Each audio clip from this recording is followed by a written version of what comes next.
Bismillahirrahmanirrahim. Assalamualaikum warahmatullahi wabarakatuh. Hari ini kita akan membahas tentang uji potensi antibiotik. Nah, untuk apa kita melakukan uji potensi antibiotik? Kita mulai dari kompetensinya. Di sini diharapkan mahasiswa dapat menentukan potensi obat antibiotik dengan spesialitas tertentu dibandingkan dengan standar. Jadi untuk mempermudah proses pembelajaran ini mungkin bisa membuka modul praktikum juga. Nah, jadi kalau kita tarik kesimpulan pada uji potensi antibiotik dari kompetensi dan juga dasar teori, tujuannya adalah di sini kita akan membandingkan antibiotik dengan antibiotik standar. Kenapa harus dibandingkan? Karena di sini obat antibiotik yang berada di pasaran, sebutnya adalah obat antibiotik yang berada di pasaran. Karena obat antibiotik yang berada di pasaran, misalnya ada ampicillin, penicillin, ada beberapa pabrik obat yang bisa membuat obat tersebut. Meskipun namanya sama-sama penicillin, antara pabrik A dengan pabrik B, bisa jadi mereka memiliki formula yang berbeda dan bisa jadi memiliki aktivitas yang berbeda pula. Nah, tetapi meskipun formulanya berbeda, mereka tetap harus memenuhi standar. Nah, standarnya adalah antibiotik yang dibuat sesuai dengan baku yang terdapat pada farmakope.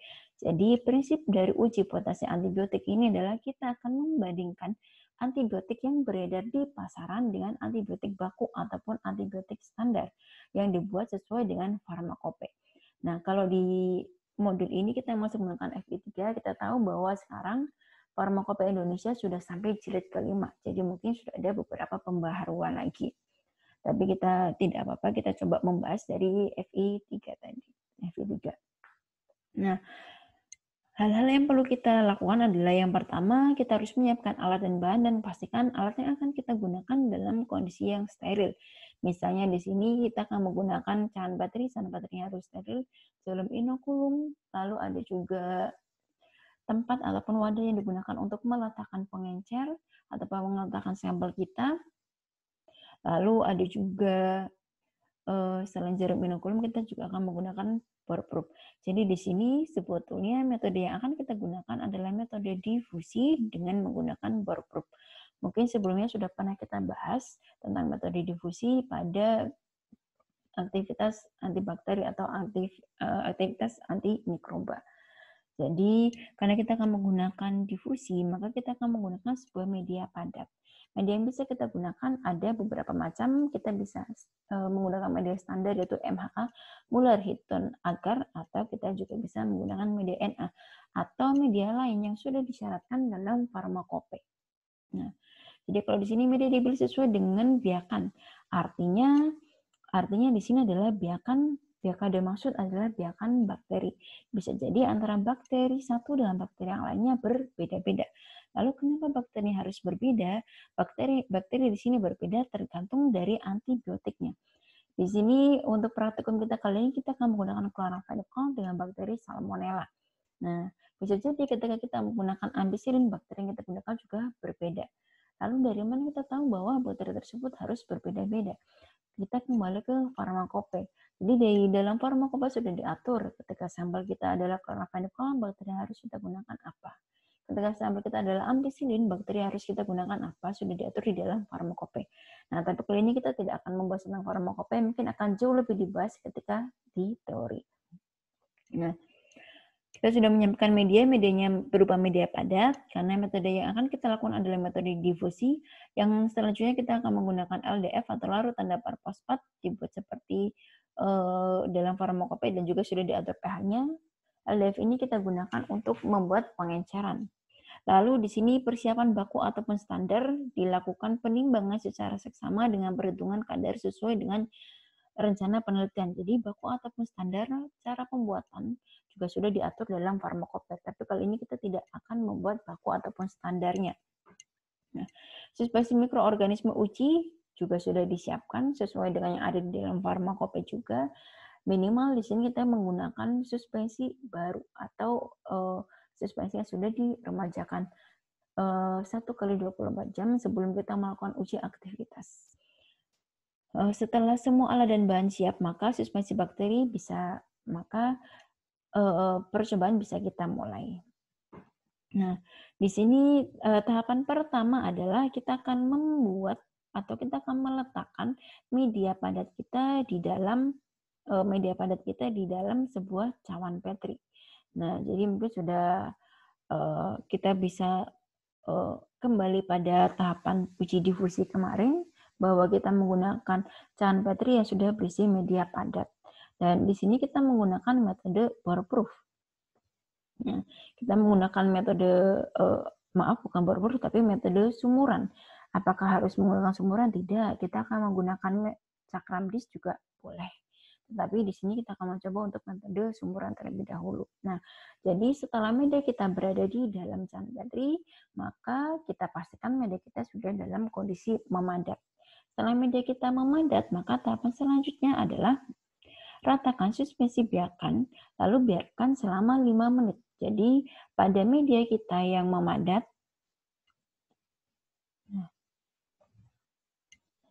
misalnya di sini sudah kita siapkan sebuah cawan Petri,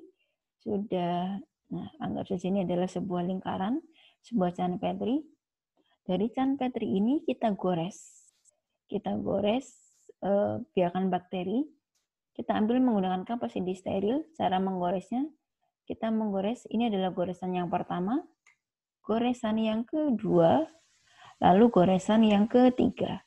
Jadi kita menggores menggunakan, minimal kita menggores sebanyak 3 kali, tetapi untuk suspensi bakteri hanya kita ambil 1 kali. Jadi setelah suspensi bakteri kita ambil menggunakan kapas ini steril, kita gores goresan yang pertama, goresan yang kedua, goresan yang ketiga. Tetapi kita hanya mengambil 1 kali saja. Artinya untuk goresan yang pertama kita ambil, langsung kita pindah kapas intinya untuk menggores yang kedua, langsung kita pindah untuk menggores yang ketiga, tanpa kita masukkan kembali ke dalam suspensi bakterinya tadi. Nah,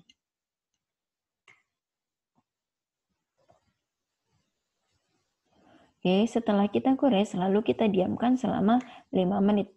Tujuannya apa? Tujuannya adalah ketika didiamkan selama 5 menit, diharapkan bakterinya sudah berdifusi ke dalam media. Kenapa? Karena kita akan membuat lubang atau sumuran. Nah, caranya kita akan menggunakan bore proof. Untuk metode pembuatan sumuran juga sudah saya jelaskan ketika kita melakukan uji difusi kemarin. Nah, jadi di sini kita akan membuat 6 sumur. Kenapa 6 sumur? Karena di sini kita akan menggunakan beberapa atau variasi konsentrasi. Nah, kalau di sini sudah disyaratkan, ini dia, ada S1, S2, S3, jadi kita akan menggunakan 2 sampel, yaitu standar yang sesuai dengan farmakope. Uji adalah antibiotik yang kita dapatkan di pasaran. Jadi kita akan menggunakan 3 konsentrasi rendah, konsentrasi menengah, dan juga konsentrasi tinggi. 100 ppm, 200 ppm, dan 400 ppm. Jadi kita menggunakan 3 konsentrasi rendah, menengah, dan tinggi. Sampel kita ada 2, yaitu standar dan juga uji. Sehingga kita beri simbol S1, S2, S3. U1, U2, dan juga U3. Nah, tahapan selanjutnya, tadi kita akan membuat sumuran, artinya kita akan membuat 6 sumur. Nah, kita akan membuat 6 sumur. Oke, ini dia untuk mempermudah membaginya.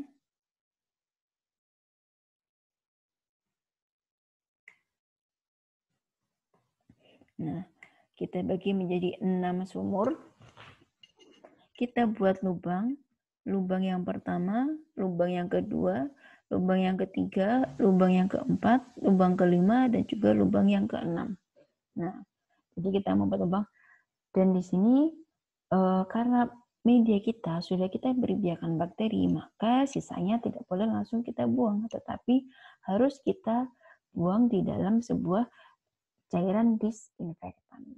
Nah, setelah ke-6 lubang ini jadi, maka tahapan selanjutnya adalah kita memasukkan sampel kita. Nah, kita anggap bagian atas ini adalah S, lalu bagian bawah ini adalah ujinya. Nah, jadi sama ada S1, S2, S3, U1, U2, U3. Tapi kita kembali lagi di sini. 1 itu artinya rendah, 2 artinya menengah, 3 artinya tinggi. Jadi kalau di sini S kita mulai dari yang 1, ini 2, ini 3, artinya konsentrasi rendah, sedang, dan tinggi. Maka untuk uji kita balik, kita mulai dari 3, 2, di sini ada 1. Kenapa harus dibalik? Nah, jadi setelah di sini ada lubang, kita masukkan kurang lebih 50 mikro sampel kita, baik standar maupun uji, larutan standar ataupun larutan uji ke masing-masing lubang tadi. Urutan memasukkannya adalah untuk standar ini kita mulai dari larutan yang konsentrasinya rendah atau tadi 100 ppm, kita ambil 50 mikro larutan standar dengan klorofenikol standar dengan konsentrasi 100 ppm, kita masukkan ke dalam cawan Petri kita tadi atau sumur tadi. Lalu yang kedua, kita ambil konsentrasi menengahnya 200 ppm. Lalu yang ketiga, kita ambil konsentrasinya 300 ppm. Lalu kita masukkan ke dalam sumuran yang terdapat pada media kita tadi. Nah, ingat, karena konsentrasi kita cukup rendah, maka untuk memasukkannya kita akan menggunakan pipet mikro. Jadi caranya sama persis seperti difusi kemarin. Nah, lalu karena di sini dimulai dari konsentrasi yang rendah, maka di sini kita mulai dengan konsentrasi yang tinggi, yaitu kita mulai dengan konsentrasi tinggi 400 ppm. Lalu di sini kita mulai dengan larutan uji 200 ppm, di sini kita isi dengan larutan uji 100 ppm. Kenapa? Karena ketika di sini sudah ada antibiotiknya, maka dia akan menghasilkan yang namanya zona bening. Ketika di sini konsentrasinya rendah, maka zona beningnya akan kecil. Tetapi ketika konsentrasinya tinggi, maka zona beningnya akan besar. Nah, kalau di sini kita tempatkan konsentrasi tinggi dengan konsentrasi tinggi, maka dikhawatirkan zona beningnya akan bertabrakan. Jadi untuk mengantisipasi tersebut, maka di sini konsentrasi rendah akan berdampingan dengan konsentrasi tinggi. Nah, kalau sudah diisi semuanya, jika sudah diisi semuanya, lalu kita bungkus dan jangan dibalik, karena kalau dibalik bisa jadi cairan sampel kita dia akan tumpah, jadi kita bungkus lalu kita inkubasi selama kurang lebih 24 jam pada suhu 37 derajat Celcius, lalu diamati diameter zona beningnya.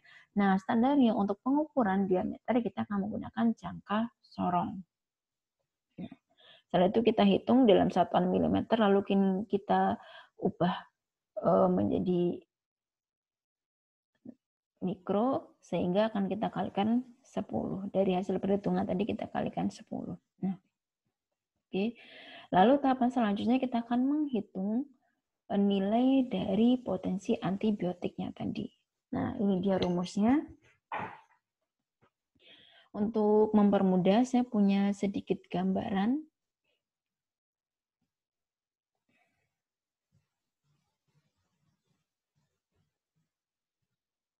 Nah, ini dia. Jadi nanti setelah kita inkubasi selama 1 kali 24 jam, kita akan mendapatkan data seperti ini. SP1 artinya adalah sampel 1. Ternyata untuk sampel dengan konsentrasi yang pertama atau yang rendah, kita dapat untuk nomor di sini artinya adalah pengulangan. 23 mm tadi kita kalikan 10 untuk mempermudah perhitungan. Di sini 210, 270, 20, 230, 230, 200, 250. Nah, sebetulnya ini adalah 23 mm ketika kita hitung zona beningnya. 21 mm, 27 mm, 23 mm.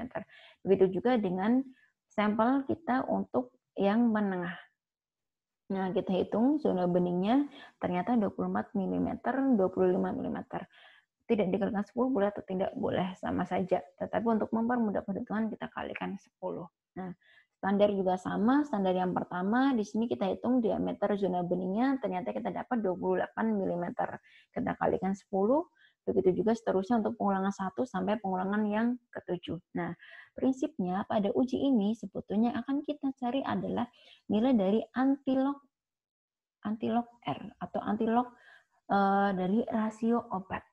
Nah, antilog dari rasio obat. Nah, tetapi untuk mendapatkan nilai dari potensi antibiotik sama dengan antilog R atau antilog rasio obat. Sementara antilog rasio obat R kita dapat dari R sama dengan YSP min YST dibagi dengan B.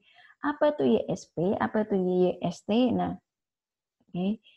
Coba kita lihat. Nah, di sini ada. Jadi, YSP dan YST ini sebetulnya harus kita cari. Ini dia. Ini adalah YSP, ini adalah YST.